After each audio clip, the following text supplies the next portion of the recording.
ಶ್ರೀ ಗಣಪತಿ ಶಾರದಾ ಗುರುಭ್ಯೋ ನಮಃ.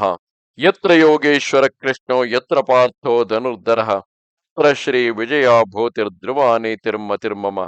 ಶ್ರೋತೃಗಳಿಗೆ ಶ್ರೀ ಅಳಸಿಂಗರಾಚಾರ್ಯ ವಿರಚಿತ ಶ್ರೀ ವ್ಯಾಸ ಮಹರ್ಷಿ ಪ್ರಣೀತ ಶ್ರೀಮನ್ ಮಹಾಭಾರತದ ಆದಿ ಪರ್ವದಲ್ಲಿ ನಾರದನು ಆ ಸಭೆಗೆ ಬಂದು ಧರ್ಮರಾಜನಿಗೆ ಕುಶಲ ಪ್ರಶ್ನ ವ್ಯಾಜದಿಂದ ರಾಜನೀತಿಗಳನ್ನು ತಿಳಿಸಿದುದು ಎಂಬ ಆರನೆಯ ಕ್ಷಮಿಸಿ 5ನೆಯ ಅಧ್ಯಾಯಕ್ಕೆ ಸ್ವಾಗತ. ಓ ಜನಮೇಜಯ ರಾಜ, ಕೇಳು. ಹೀಗೆ ಆ ಸಭೆಯಲ್ಲಿ ಮಹಾತ್ಮರಾದ ಪಾಂಡವರು, ಇತರ ರಾಜರು ಮತ್ತು ಗಂಧರ್ವರು ನೆರೆದು ಕುಳಿತಿದ್ದಾಗ ದೇವಋಷಿಯಾದ ನಾರದನು ಅಲ್ಲಿಗೆ ಬಂದು ಸೇರಿದನು. ಆ ನಾರದನ ಪ್ರಭಾವವನ್ನು ಕೇಳಬೇಕೆ? ಅವನಿಗೆ ತಿಳಿಯದ ಸಂಗತಿಗಳಿಲ್ಲ, ಅವನು ಸಂಚರಿಸದ ಸ್ಥಳಗಳಿಲ್ಲ. ಚತುರ್ವೇದಗಳನ್ನು ಉಪನಿಷತ್ತುಗಳನ್ನು ಬಲ್ಲವನು, ಸಮಸ್ತ ದೇವತೆಗಳಿಂದಲೂ ಪೂಜಿಸಲ್ಪಡತಕ್ಕವನು, ಎಲ್ಲ ಇತಿಹಾಸಗಳನ್ನು ಪುರಾಣಗಳನ್ನು ಬಲ್ಲವನು, ಯಾಗಾದಿ ಕಾರ್ಯಕಲ್ಪಗಳ ವಿಶೇಷಗಳೆಲ್ಲವನ್ನೂ ತಿಳಿದವನು, ಸ್ತುತ ಸ್ತೋಮ ಗ್ರಹ ಸ್ತೋಭ ಪದ ಕ್ರಮಗಳೆಂಬ ವೇದ ಮಂತ್ರ ಪಾಠಗಳ ವಿಶೇಷಗಳನ್ನು, ಶಿಕ್ಷೆ ಮತ್ತು ಅಕ್ಷರ ವಿಭಾಗಗಳನ್ನು ತಿಳಿದವನು, ಸೃಷ್ಟಿಗೆ ಪೂರ್ವದಲ್ಲಿದ್ದ ವಿಷಯಗಳನ್ನು ಕಲ್ಪಸೂತ್ರಗಳ ಮರ್ಮವನ್ನು ತಿಳಿದವನು, ಬ್ರಹ್ಮಚರ್ಯ ವ್ರತದಲ್ಲಿ ನಿರತನಾದವನು, ಊಹಾಪೋಹಗಳಲ್ಲಿ ನಿಪುಣನು, ಗಾನ ನರ್ತನ ವಿದ್ಯೆಗಳಲ್ಲಿ ನಿತ್ಯಾಸಕ್ತನು, ಎಲ್ಲ ವಿಷಯಗಳಲ್ಲಿಯೂ ಅಸಮಾನನೆನಿಸಿದವನು, 4 ವೇದಗಳು, 6 ವೇದಾಂಗಗಳು, ಮೀಮಾಂಸೆ, ಪುರಾಣ, ಧರ್ಮಶಾಸ್ತ್ರ, ಆಯುರ್ವೇದ, ಧನುರ್ವೇದ, ಗಾಂಧರ್ವ ವೇದ, ರಾಜನೀತಿಗಳೆಂಬ 18 ಅಂದರೆ 18 ವಿದ್ಯೆಗಳಿಗೂ ಭಂಡಾರದಂತಿರುವವನು, ಮಹಾ ತೇಜಸ್ವಿ, ನ್ಯಾಯ ನೀತಿಗಳನ್ನು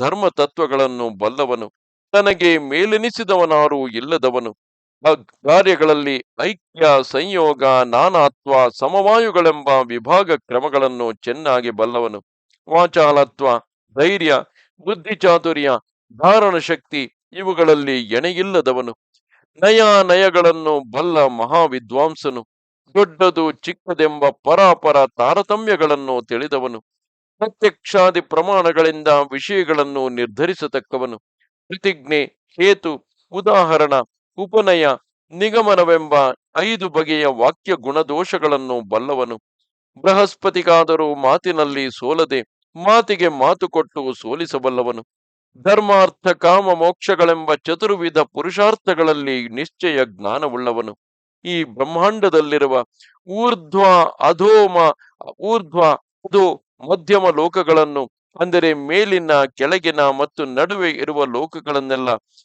ಪ್ರತ್ಯಕ್ಷವಾಗಿ ಸಾಕ್ಷಾತ್ಕರಿಸಿದ ಮಹಾಜ್ಞಾನಿ, ಸಾಂಖ್ಯ ಮತ್ತು ಯೋಗಶಾಸ್ತ್ರಗಳ ವಿಶೇಷಗಳನ್ನು ಬಲ್ಲವನು, ಲೋಕಕ್ಷೇಮಕ್ಕಾಗಿ ದೇವಾಸುರರಲ್ಲಿ ಕಲಹವನ್ನೊಡ್ಡುವ ಉದ್ದೇಶವುಳ್ಳವನು, ಸಂಧಿ ವಿಗ್ರಹ ಮೊದಲಾದ ಷಡ್ಗುಣಗಳನ್ನು ಬಲ್ಲವನು, ಇಂಗಿತಜ್ಞನು, ಸರ್ವಶಾಸ್ತ್ರ ವಿಶಾರದನು, ಯಾವಾಗಲೂ ಯುದ್ಧದಲ್ಲಿಯೂ ಸಂಗೀತದಲ್ಲಿಯೂ ಆಸಕ್ತಿಯುಳ್ಳವನು, ಯಾವ ಲೋಕದಲ್ಲಿಯೂ ತಡೆಯಿಲ್ಲದೆ ಸಂಚರಿಸಬಲ್ಲವನು. ಇವೇ ಮೊದಲಾಗಿ ಇನ್ನೂ ಅನೇಕ ಗುಣಗಳಿಂದ ಕೂಡಿದ ನಾರದ ಮಹರ್ಷಿಯು ಲೋಕ ಸಂಚಾರ ಮಾಡುತ್ತಾ ಆ ಸಭೆಗೆ ಬಂದು ಸೇರಿದನು. ಅವನು ಪಾಂಡವರನ್ನು ನೋಡಬೇಕೆಂದು ಬರುವಾಗ ಪಾರಿಜಾತ, ಪರ್ವತ, ಸುಮುಖ, ಸೌಮ್ಯರೆಂಬ 4 ಮಂದಿ ದೇವರ್ಷಿಗಳು ಅವನನ್ನು ಹಿಂಬಾಲಿಸಿ ಬಂದರು.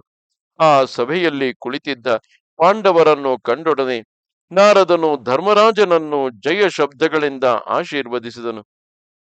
ಧರ್ಮಜ್ಞನಾದ ಯುಧಿಷ್ಠಿರನು ಕೂಡ ತನ್ನ ಸಹೋದರರೆಲ್ಲರೊಡನೆ ಪಟ್ಟನೆ ಎದಿರೆದ್ದು ವಿನಯದಿಂದ ನಮಸ್ಕರಿಸಿ ಅವನಿಗೆ ಯೋಗ್ಯವಾದ ಉತ್ತಮಾಸನವನ್ನು ಕೊಟ್ಟು ಅರ್ಘ್ಯ ಪಾದ್ಯ ಮಧುಪರ್ಕಾದಿಗಳಿಂದಲೂ ಗೋವಿನಿಂದಲೂ ಅವನನ್ನು ಶಾಸ್ತ್ರೋಕ್ತವಾಗಿ ಸತ್ಕರಿಸಿದನು ಮತ್ತು ಬೆಲೆಯುಳ್ಳ ರತ್ನಗಳಿಂದಲೂ ಅವನಿಗೆ ಬೇಕಾದ ಇಷ್ಟ ವಸ್ತುಗಳಿಂದಲೂ ಪೂಜಿಸಿದನು.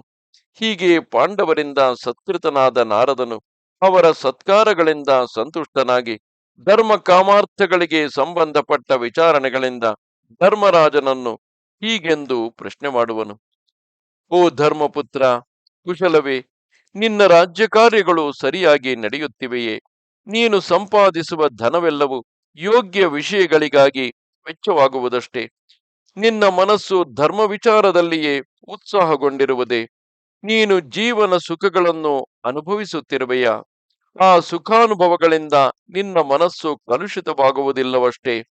ಓ ರಾಜೇಂದ್ರ, ನೀನು ಉತ್ತಮ, ಅಧಮ, ಮಧ್ಯಮರೆಂಬ ಮೂರು ಬಗೆಯ ಪ್ರಜೆಗಳ ವಿಷಯದಲ್ಲಿ ಧರ್ಮಾರ್ಥಗಳಿಗೆ ವಿರೋಧವಿಲ್ಲದಂತೆ ನಿನ್ನ ಪೂರ್ವಿಕರು ವರ್ತಿಸುತ್ತಿದ್ದ ದಾರಿಯನ್ನು ಅನುಸರಿಸಿ ಘನವಾದ ರೀತಿಯಲ್ಲಿ ವರ್ತಿಸುತ್ತಿರುವೆಯಷ್ಟೇ. ನೀನು ಧರ್ಮಕ್ಕಾಗಿ ಅರ್ಥವನ್ನಾಗಲಿ ಅರ್ಥಕ್ಕಾಗಿ ಧರ್ಮವನ್ನಾಗಲಿ ಕೆಡಿಸದೆ, ಕಾಮಕ್ಕಾಗಿ ಧರ್ಮಾರ್ಥಗಳಿಗಾಗಲಿ ಹಾನಿ ಬಾರದಂತೆ ನಡೆದುಕೊಳ್ಳುತ್ತಿರುವೆಯಷ್ಟೇ. ಧರ್ಮ, ಅರ್ಥ, ಕಾಮಗಳೆಂಬ ಮೂರು ಪುರುಷಾರ್ಥಗಳನ್ನು ನೀನು ಕಾಲ ದೇಶಾನುಸಾರವಾಗಿ ವಿಭಾಗಿಸಿಕೊಂಡು ಉಚಿತ ಕಾಲದಲ್ಲಿ ಅವುಗಳನ್ನು ಸೇವಿಸುತ್ತಿರುವೆಯಾ? ಸಂಧಿ, ವಿಗ್ರಹ, ಯಾನ, ಆಸನ, ದ್ವೈದೀಭಾವ, ಸಮಾಶ್ರಯಗಳೆಂಬ ರಾಜನೀತಿಗೆ ಸಂಬಂಧಪಟ್ಟ ಆರು ಗುಣಗಳೊಡನೆ ನೀನು ಸಾಮ, ದಾನ, ಭೇದ, ದಂಡ, ಮಂತ್ರ, ಔಷಧ, ಮಾಯಗಳೆಂಬ ಉಪಾಯಗಳನ್ನು ರೀತಿಯಲ್ಲಿ ಉಪಯೋಗಿಸುತ್ತಿರುವೆಯಾ?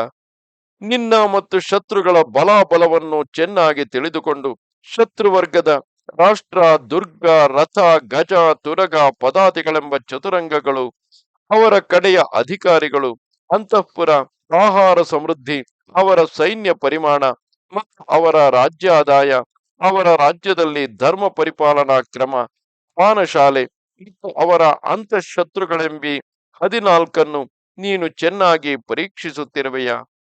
ನಿನ್ನ ಮತ್ತು ನಿನ್ನ ಶತ್ರುಗಳ ಸ್ಥಿತಿಗತಿಗಳನ್ನು ಪರಿಶೀಲಿಸಿ ಸಮಯದಲ್ಲಿ ಶತ್ರುಗಳೊಡನೆ ಸಂಧಿಯನ್ನು ಮಾಡಿಕೊಂಡು ರಾಜಕಾರ್ಯಗಳನ್ನು ನಡೆಸುತ್ತಾ ಕೃಷಿ, ವ್ಯಾಪಾರ, ಸಂಚಾರ ಮಾರ್ಗಗಳು, ದುರ್ಗಗಳು, ಸೇತುವೆಗಳು, ಗಜಶಾಲೆ, ಗಣಿಗಳ ಉತ್ಪತ್ತಿ, ಹೋದುದನ್ನು ಸರಿಪಡಿಸುವುದು, ಈ 8 ವಿಚಾರಗಳನ್ನು ಚೆನ್ನಾಗಿ ಗಮನಿಸುತ್ತಿರುವೆಯಾ?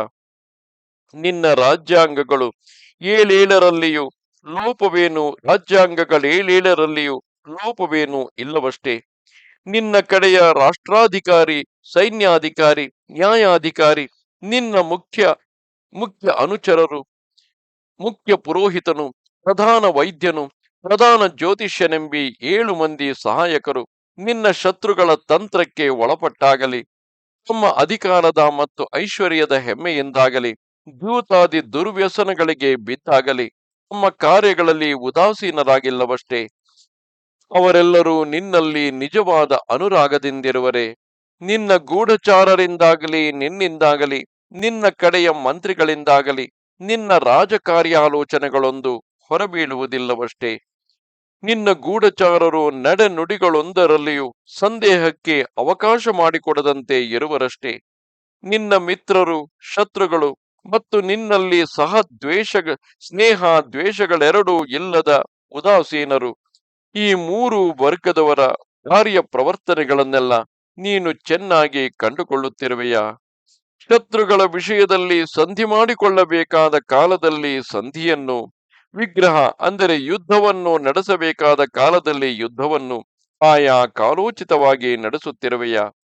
ಯಾವ ಪಕ್ಷಕ್ಕೂ ಸೇರದ ಉದಾಸೀನರಲ್ಲಿಯೂ ಉಭಯ ಪಕ್ಷಕ್ಕೂ ಸಮಾನರಾದ ಮಧ್ಯಸ್ಥರಲ್ಲಿಯೂ ಹೇಗೆ ನಡೆಯಬೇಕು ಹಾಗೆ ನಡೆಸುತ್ತಿರುವೆಯಾ? ಓ ವೀರಾಗ್ರಣಿ, ನಿನಗೆ ಸಮಾನ ಗುಣವುಳ್ಳವರು, ವೃದ್ಧರು, ಶುದ್ಧರು, ಕಾರ್ಯಗಳನ್ನು ಬಲ್ಲವರು, ಉತ್ತಮ ಕುಲದವರು, ನಿನ್ನಲ್ಲಿ ನಿಜವಾದ ಪ್ರೀತಿಯುಳ್ಳವರು, ಇಂತಹ ಜನರನ್ನೇ ನಿನ್ನ ಮಂತ್ರಿಗಳನ್ನಾಗಿ ಇಟ್ಟುಕೊಂಡಿರುವೆಯಷ್ಟೇ. ಓ ಭರತ ಕುಲೋತ್ತಮ, ಜಯಕ್ಕೆ ಒಳ್ಳೆ ಮಂತ್ರಾಲೋಚನೆಯೇ ಮೂಲಾಧಾರವು.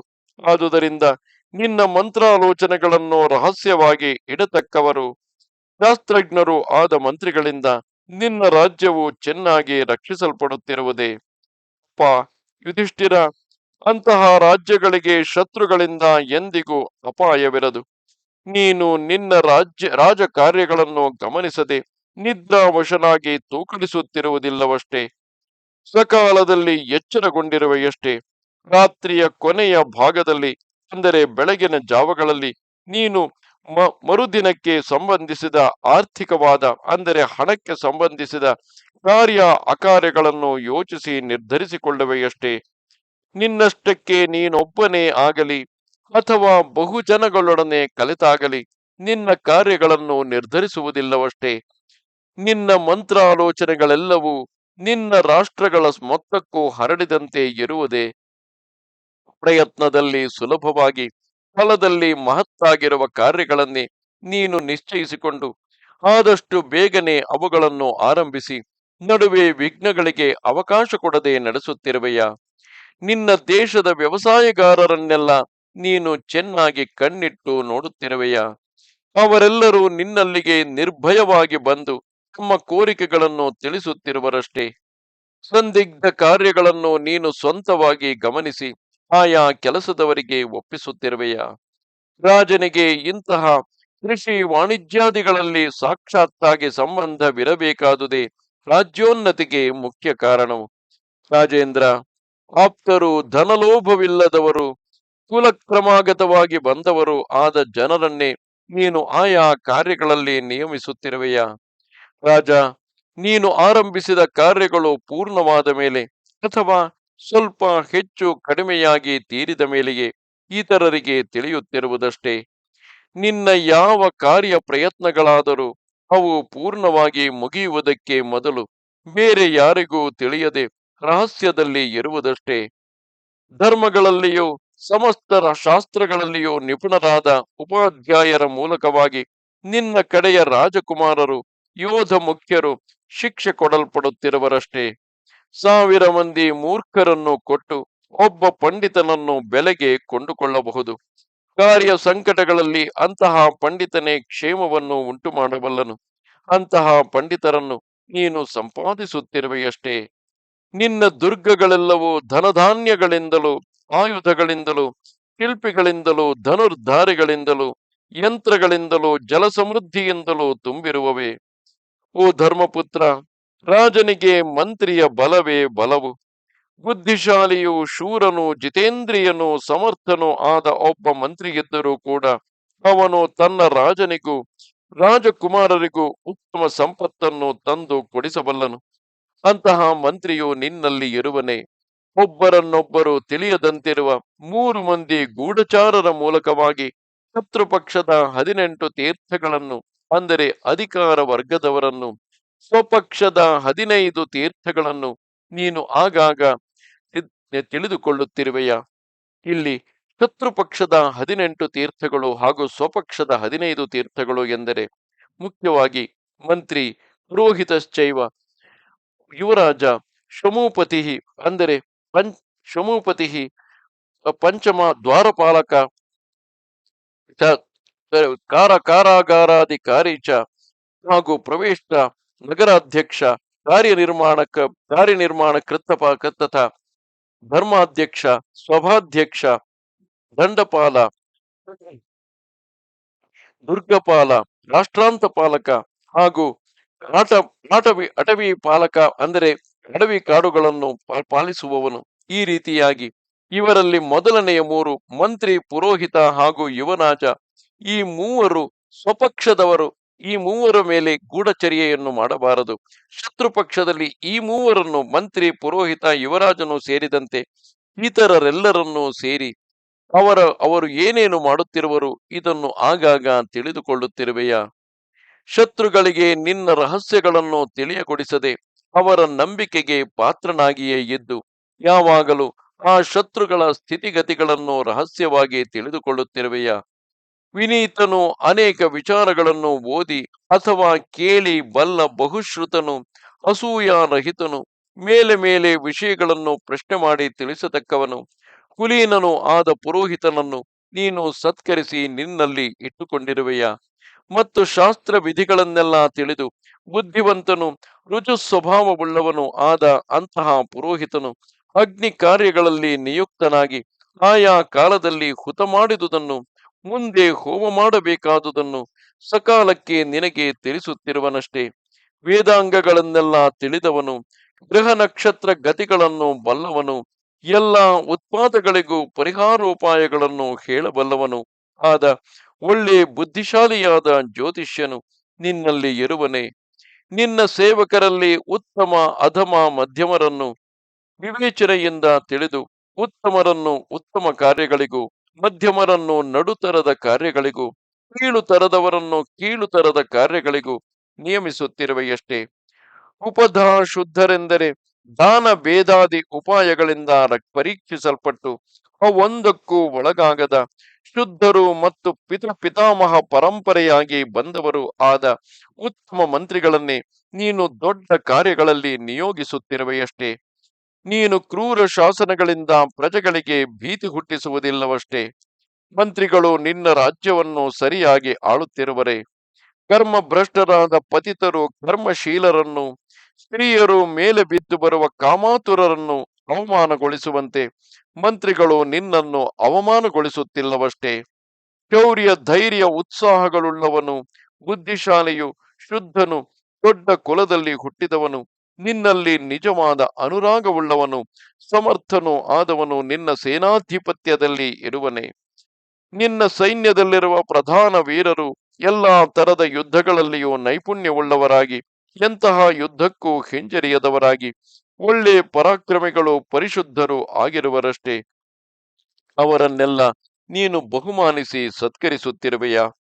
ನೀನು ನಿನ್ನ ಸೈನ್ಯಗಳಿಗೆಲ್ಲ ಆಗಾಗ ಕೊಡಬೇಕಾದ ವೇತನಗಳನ್ನು, ಭೋಜನಗಳನ್ನು ಅಂದರೆ ಭತ್ಯೆಗಳನ್ನು ಸಕಾಲಕ್ಕೆ ಕೊಟ್ಟು ಉಚಿತ ರೀತಿಯಲ್ಲಿ ಸತ್ಕರಿಸುತ್ತಿರುವೆಯಾ? ಆ ವಿಚಾರಗಳಲ್ಲಿ ನೀನು ಲೋಭದಿಂದ ಕೈ ಹಿಡಿದು ಅವುಗಳನ್ನೇನು ತಪ್ಪಿಸುವುದಿಲ್ಲವಷ್ಟೇ. ಸೈನಿಕರಿಗೆ ಸಕಾಲಕ್ಕೆ ವೇತನಾದಿಗಳನ್ನು ಕೊಡದಿದ್ದರೆ ಅವರು ಬಹಳ ಕಷ್ಟಪಡುವರು. ರಾಜನಲ್ಲಿ ಕೋಪಗೊಂಡು ಎದಿರು ಬೀಳುವರು. ಅದರಿಂದ ಉಂಟಾಗುವ ಅನರ್ಥವು ಬಹಳ ಮಹತ್ತಾದುದೆಂದು ತಿಳಿ. ನಿನ್ನ ರಾಷ್ಟ್ರದೊಳಗಿನ ಪ್ರಧಾನ ರಾಜಕುಮಾರರೆಲ್ಲರೂ ನಿನ್ನಲ್ಲಿ ಅನುರಕ್ತರಾಗಿರುವರೆ.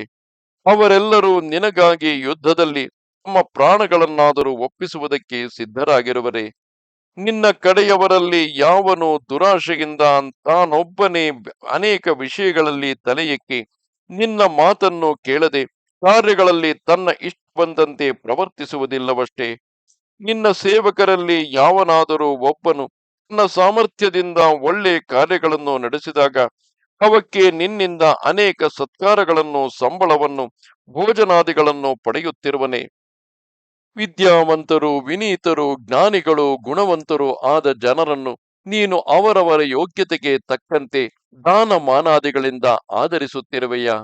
ರಾಜೇಂದ್ರ, ನಿನಗಾಗಿ ಯಾರು ತಮ್ಮ ಪ್ರಾಣಗಳನ್ನು ಒಪ್ಪಿಸಿದರೋ, ಯಾರು ಯಾರು ವ್ಯಸನಕ್ಕೀಡಾದರೋ ಅಂಥವರ ಹೆಂಡಿರು ಮಕ್ಕಳನ್ನು ನೀನು ಚೆನ್ನಾಗಿ ಕಾಪಾಡುತ್ತಿರುವೆಯಾ? ಯುದ್ಧದಲ್ಲಿ ನಿನಗೆ ಭಯಪಟ್ಟು ಅಥವಾ ಬಹಳ ಕ್ಷೀಣದಶೆ ಹೊಂದಿ ನಿನ್ನಲ್ಲಿ ಮರೆಹೊಕ್ಕವರನ್ನು, ಪರಾಜಿತರಾದವರನ್ನು ನೀನು ಪುತ್ರ ಪ್ರೇಮದಿಂದ ಪಾಲಿಸುತ್ತಿರುವೆಯಾ? ನಿನ್ನ ಸಮಸ್ತ ಭೂಮಿಯಲ್ಲಿಯೂ ನೀನು ಪ್ರಜೆಗಳಿಗೆಲ್ಲ ತಂದೆಯಂತೆಯೂ ತಾಯಿಯಂತೆಯೂ ಇದ್ದುಕೊಂಡು ಸರ್ವ ಸಮನಾಗಿ ಎಲ್ಲರ ವಿಶ್ವಾಸಕ್ಕೆ ಪಾತ್ರನಾಗಿರುವೆಯಾ? ನಿನ್ನ ಶತ್ರುವು ಜೂಜು, ಬೇಟೆ ಮೊದಲಾದ ದುರ್ವ್ಯಸನಗಳಲ್ಲಿ ಬಿದ್ದ ಸಮಯವನ್ನು ನೋಡಿ ನಿನ್ನ ಮಂತ್ರಬಲ, ಸೇನಾಬಲ, ಕೋಶ ಬಲಗಳನ್ನು ಪರೀಕ್ಷಿಸಿ ಒಡನೆಯೇ ನೀನು ಅವನ ಮೇಲೆ ದಂಡೆತ್ತುವ ಪ್ರಯತ್ನ ಮಾಡುವೆಯಷ್ಟೇ. ನೀನು ನಿನ್ನ ಅದೃಷ್ಟ ಕಾಲವನ್ನು ನೋಡಿಕೊಂಡು ನಿನ್ನ ಪಾರ್ಷ್ಣಿ ಬಲ, ಮೂಲ ಬಲ, ಇಲ್ಲಿ ಪಾರ್ಷ್ಣಿ ಬಲವೆಂದರೆ ತಾನು ಅನ್ಯ ದೇಶದ ಮೇಲೆ ದಂಡೆತ್ತಿ ಹೊರಡುವಾಗ ತನ್ನ ದೇಶದ ನೆರೆಹೊರೆಯವರಲ್ಲಿರುವ ಬೇರೆ ರಾಜರು ರಾಜ್ಯವನ್ನು ಆಕ್ರಮಿಸದಂತೆ ರಾಜ್ಯದ ಎಲ್ಲೆಯ ಕಾವಲಿಗಾಗಿ ಇಟ್ಟಿರುವ ಸೈನ್ಯವು, ಹಾಗೂ ಮೂಲ ಬಲವೆಂದರೆ ತನ್ನ ರಾಜ್ಯದೊಳಗೆ ನೆಲೆಗೊಳಿಸಿರುವ ಮುಖ್ಯ ಸೈನ್ಯವು. ಈ ರೀತಿಯಾಗಿ ಈ ಪಾರ್ಷ್ಣಿ ಬಲವನ್ನು, ನಿನ್ನ ಪಾರ್ಷ್ಣಿ ಬಲ, ಮೂಲ ಬಲಗಳೆರಡನ್ನು, ನಿನ್ನ ಕಡೆಯವರ ಕಾರ್ಯೋತ್ಸಾಹವನ್ನು, ಶತ್ರುಪಕ್ಷದ ಕ್ಷೀಣ ದಶೆಯನ್ನು ಚೆನ್ನಾಗಿ ತಿಳಿದು ದಂಡಯಾತ್ರೆಯನ್ನು ಆರಂಭಿಸುತ್ತಿರುವೆಯಷ್ಟೇ.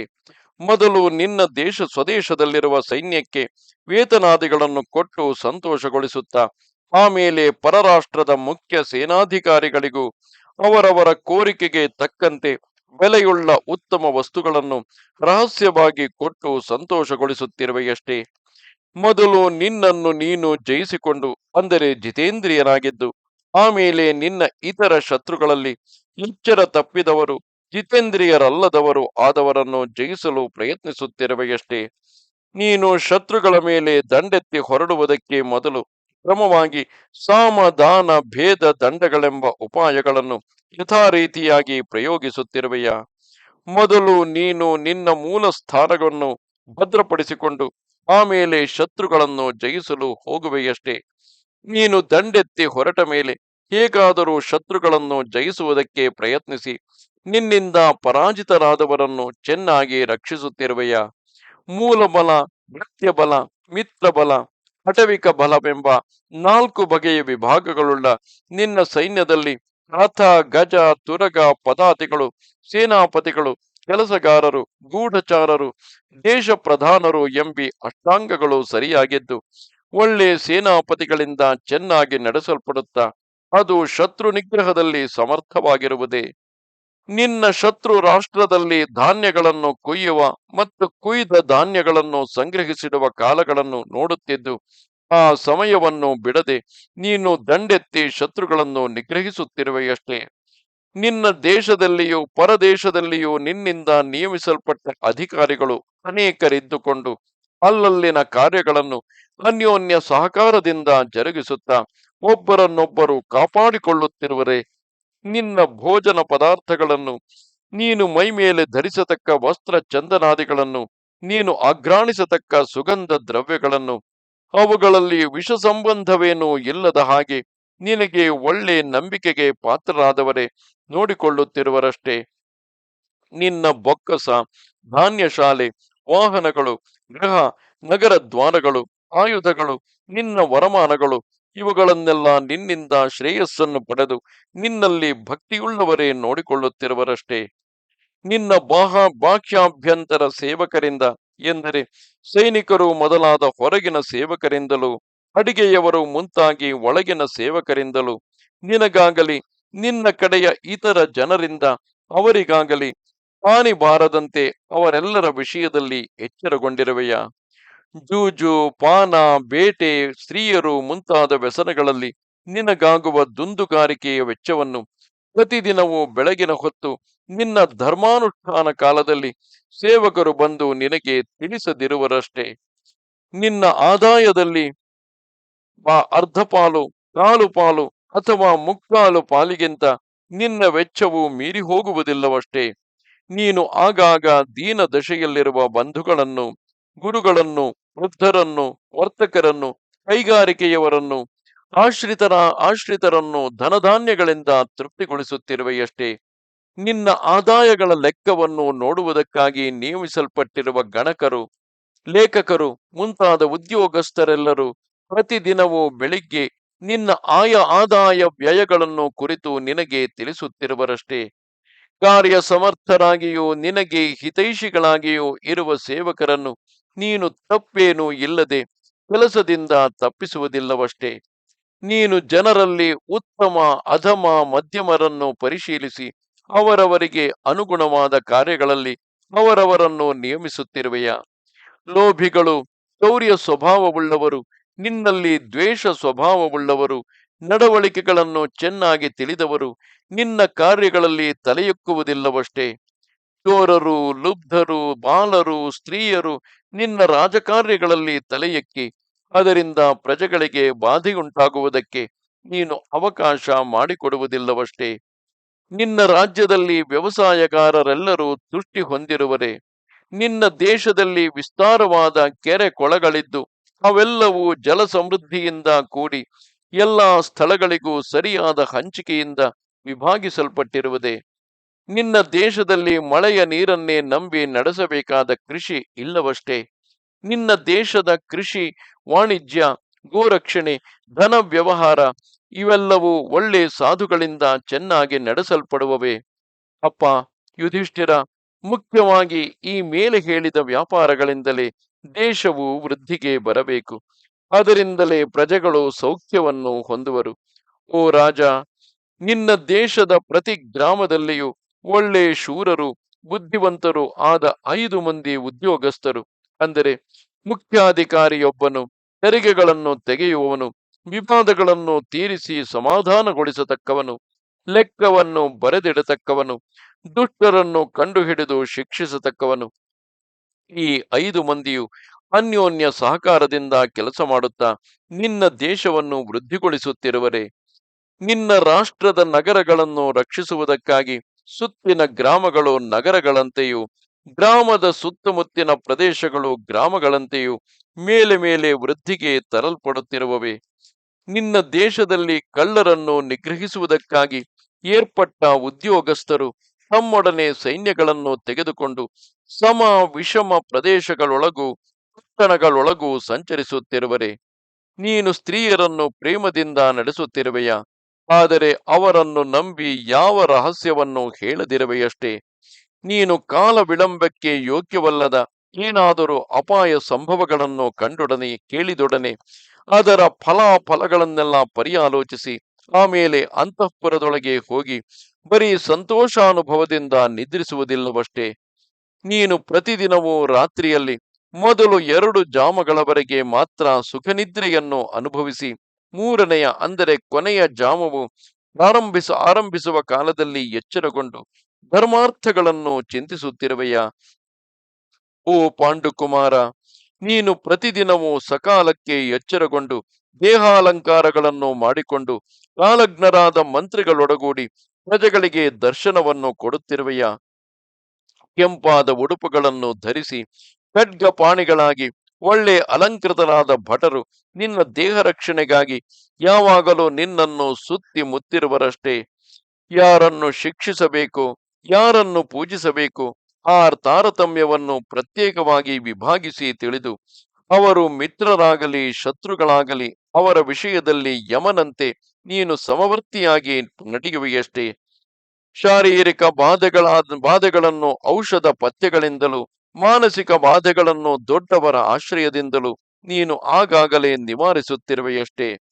ಅಷ್ಟಾಂಗ ಚಿಕಿತ್ಸೆಯಲ್ಲಿ ಅಂದರೆ ಶಲ್ಯ ಶಾಲಾಕ್ಯ, ರೋಗ ಚಿಕಿತ್ಸೆ, ಭೂತವಿದ್ಯೆ, ಸ್ತ್ರೀ ಬಾಲ ವೈದ್ಯ, ವಿಷವೈದ್ಯ, ರಾಸಾಯನ ತಂತ್ರ, ವಾಜೀಕರಣವೆಂಬುವು ಅಷ್ಟಾಂಗಗಳು. ಈ ಅಷ್ಟಾಂಗ ಚಿಕಿತ್ಸೆಯಲ್ಲಿ ಸಮರ್ಥರಾಗಿ ಮತ್ತು ನಿನ್ನಲ್ಲಿ ನಿಜವಾದ ಪ್ರೇಮವುಳ್ಳ ವೈದ್ಯರು ನಿನ್ನ ಚಿಕಿತ್ಸೆಗೆ ಇರುವರಷ್ಟೇ. ಅವರೆಲ್ಲರೂ ನಿನಗೆ ಸುಹೃತ್ತುಗಳಾಗಿ ನಿನ್ನ ಶರೀರ ಸೌಖ್ಯದಲ್ಲಿ ಅಕ್ಕರೆಯುಳ್ಳವರಾಗಿರುವರೆ. ರಾಜೇಂದ್ರ, ನಿನ್ನಲ್ಲಿ ವ್ಯವಹಾರಕ್ಕಾಗಿ ಬಂದ ವಾದಿ ಪ್ರತಿವಾದಿಗಳ ವಿಷಯದಲ್ಲಿ ನೀನು ಲೋಭದಿಂದಾಗಲಿ ಗರ್ವದಿಂದಾಗಲಿ ಅಜ್ಞಾನದಿಂದಾಗಲಿ ನ್ಯಾಯಕ್ಕೆ ವಿರೋಧವಾಗಿ ಹೋಗುವುದಿಲ್ಲವಷ್ಟೇ. ಮತ್ತೊಬ್ಬರ ಮಾತಿನಲ್ಲಿ ನಂಬಿಕೆಯಿಂದಾಗಲಿ ದಾಕ್ಷಿಣ್ಯದಿಂದಾಗಲಿ ಧನಾಶೆಯಿಂದಾಗಲಿ ಅಜ್ಞತೆಯಿಂದಾಗಲಿ ನಿನ್ನಲ್ಲಿ ಆಶ್ರಿತರಾದವರ ಬದುಕನ್ನು ನೀನು ಕೆಡಿಸುವುದಿಲ್ಲವಷ್ಟೇ. ನಿನ್ನ ಪುರಜನರಾಗಲಿ ದೇಶ ಜನರಾಗಲಿ ಶತ್ರುಗಳ ಲಂಚಕ್ಕೆ ಒಳಪಟ್ಟು ತಮ್ಮೊಳಗೆ ಗುಂಪುಗೂಡಿ ನಿನ್ನನ್ನು ವಿರೋಧಿಸುವುದಿಲ್ಲವಷ್ಟೇ. ನಿನ್ನಿಂದ ಪೀಡಿತನಾಗಿ ಬಲಹೀನನಾದ ನಿನ್ನ ಶತ್ರುವು ತನ್ನ ಮಂತ್ರಬಲ, ಬುದ್ಧಿಬಲ, ಸೇನಾ ಬಲಗಳಿಂದ ನಿನಗಿಂತ ಮೇಲೆನಿಸಲು ಅವಕಾಶ ಕೊಡದಂತೆ ನೋಡುತ್ತಿರುವೆಯಷ್ಟೇ. ಪ್ರಧಾನ ರಾಜರೆಲ್ಲರೂ ನಿನ್ನಲ್ಲಿ ಸ್ನೇಹದಿಂದಿರುವರೆ. ನೀನು ಕರೆಸಿದೊಡನೆ ಅವರು ನಿನ್ನ ಕಾರ್ಯಕ್ಕಾಗಿ ತಮ್ಮ ಪ್ರಾಣಗಳನ್ನಾದರೂ ಬಿಡಲು ಸಿದ್ಧರಾಗಿರುವರೆ.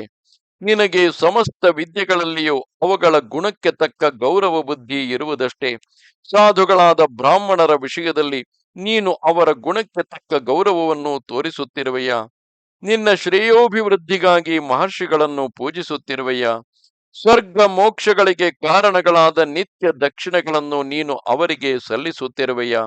ವೇದ ಪ್ರತಿಪಾದ್ಯಗಳಾಗಿಯೂ ಪೂರ್ವಿಕರಿಂದ ಆಚರಿಸಲ್ಪಟ್ಟುದಾಗಿಯೂ ಇರುವ ಧರ್ಮಗಳನ್ನು ನಿನ್ನ ಪೂರ್ವಿಕರಂತೆಯೇ ನೀನು ಅಕ್ಕರೆಯಿಂದ ನಡೆಸುತ್ತಿರುವೆಯಷ್ಟೇ.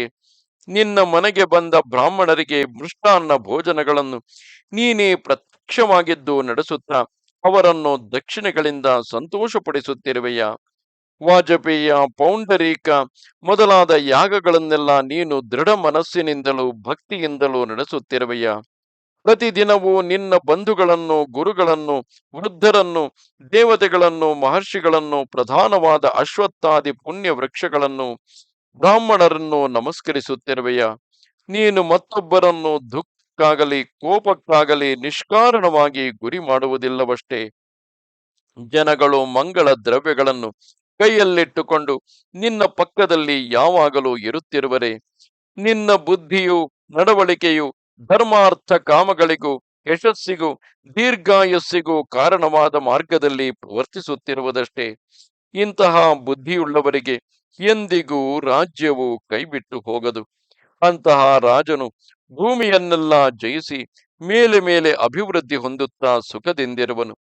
ಪರಿಶುದ್ಧಾತ್ಮನಾದ ಒಬ್ಬ ಸಾಧುವಿನ ಮೇಲೆ ಅನ್ಯಾಯವಾಗಿ ಕಳ್ಳತನವು ಹೊರಿಸಲ್ಪಟ್ಟಾಗ ನ್ಯಾಯಾಧಿಕಾರಿಗಳು ಶಾಸ್ತ್ರ ನಿಯಮಗಳನ್ನು ಪರಿಶೀಲಿಸದೆ ಅವನನ್ನು ವಧಿಸುವುದು ಅಥವಾ ದಂಡಿಸುವುದು ಕೇವಲ ಪಾಪ ಕಾರ್ಯವು.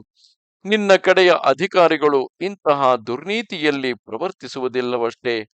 ನಿಜವಾದ ಅಪರಾಧಿಯೊಬ್ಬನು ಪ್ರತ್ಯಕ್ಷವಾಗಿ ಸಿಕ್ಕಿಬಿದ್ದು ಅವನ ಅಪರಾಧವನ್ನು ಪ್ರತ್ಯಕ್ಷವಾಗಿ ನೋಡಿ ತಿಳಿದವರಿಂದಲೂ ಅದು ಚೆನ್ನಾಗಿ ನಿರೂಪಿಸಲ್ಪಟ್ಟಾಗ ಅಂತಹ ದುಷ್ಟನನ್ನು ನಿನ್ನ ಕಡೆಯ ನ್ಯಾಯಾಧಿಕಾರಿಗಳು ದ್ರವ್ಯದ ಆಸೆಯಿಂದ ಶಿಕ್ಷಿಸದೆ ಬಿಟ್ಟು ಬಿಡುವುದಿಲ್ಲವಷ್ಟೇ.